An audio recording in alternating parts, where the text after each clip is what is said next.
And joining me now is Yusuf Alabarda, who is a retired Turkish army colonel and a defense analyst, and Hasan Unal, who is the chair of the Political Science and International Relations Department at Maltepe University. Gentlemen, welcome to Straight Talk. It's good to have you here.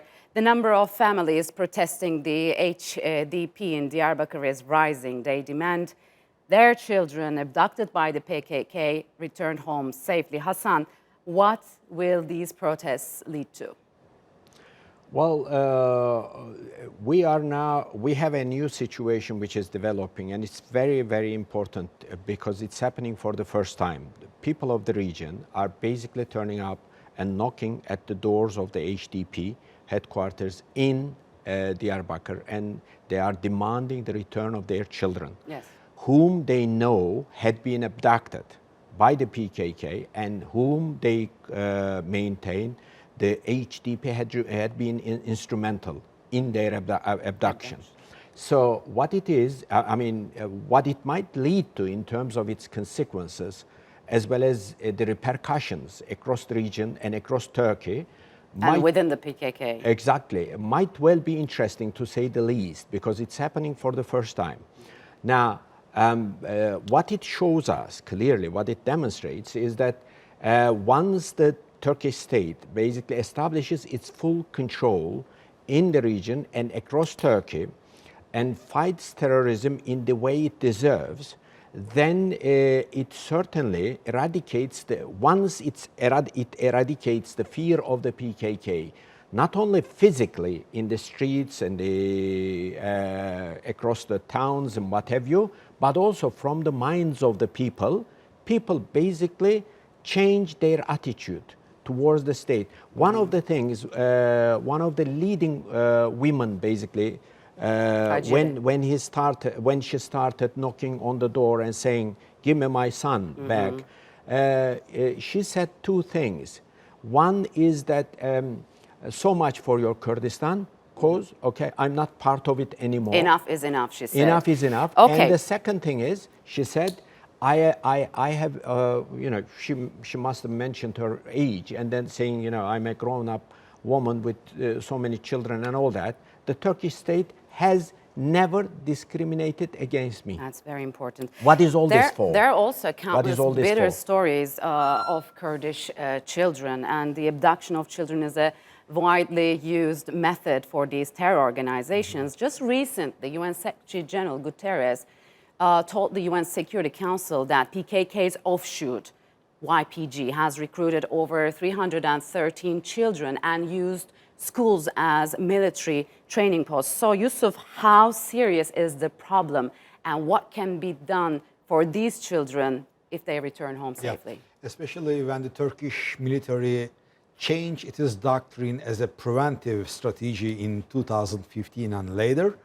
I can say that PKK lost lots of its members. For this reason, PKK is using the child soldiers in especially Middle East, in Syria, in Iraq, and in some parts of the Turkey very widely. And that is a very huge crime, as we know.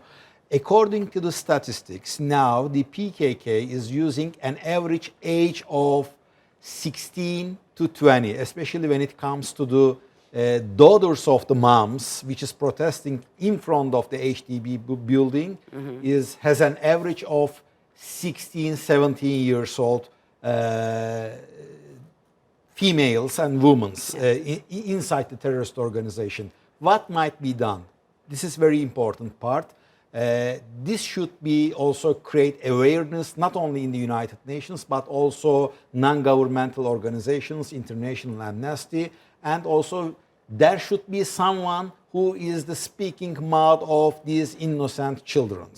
But when it comes to the reality, we can see that especially inside the YPG forces inside Syria, we can see that they are being marketized also by the Central Commandment of the United States as the ISIS fighters of the YPG. Yeah, we also know that YPG leader, this Shahin Cilo, also known as Mazlum Kobane, he is also himself a child soldier. Yeah. Let's remember that. So, Hasan, Turkey came face to face with this so-called trench warfare in 2015, and then came the Operation Olive Branch into Afrin. There were two actually important turning points. What do you think? Did it change Kurdish people's perception of the PKK and its affiliates, and that this armed struggle is already lost?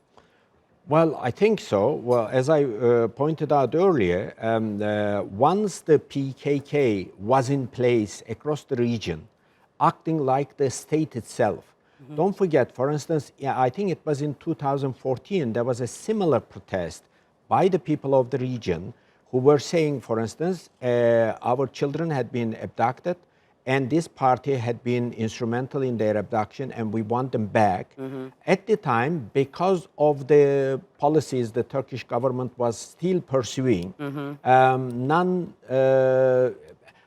first of all, the PKK was quite powerful at the time, so nothing could be done. But now, as part of this military fight against the PKK since 2015, and also Turkey's determination to fight the PKK's offshoot in Syria, now this fear has been wiped off. Yes. It is not only diminished, perhaps even wiped off, basically, from the minds of the people. This is important. This is very important. According to the latest figures, PKK seems militarily to be on the brink of a defeat. We can say that. What kind of tactics have been used and how we got here?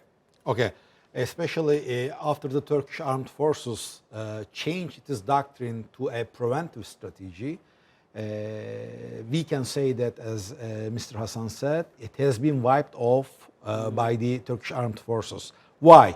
It is very important. The structure of the Turkish armed forces has changed completely, and instead of conscription, it has changed all volunteer forces, so professionals went to the field. And the other issue is that the high-tech weapons, which is produced by the Turkish defense industry, also gave a huge leverage to the Turkish armed forces in order to fight against terrorism, like other Western countries fighting against terrorism. This is also very important. But what is also very important, that after the failed coup attempt, the FETÖ terror organization members excluded from the armed forces and intelligence forces. It made a great difference, right? It created a huge difference. Yeah, of course. I'm afraid we have to leave it here, gentlemen. Thank you very much for joining me on Straight Talk. Thank you.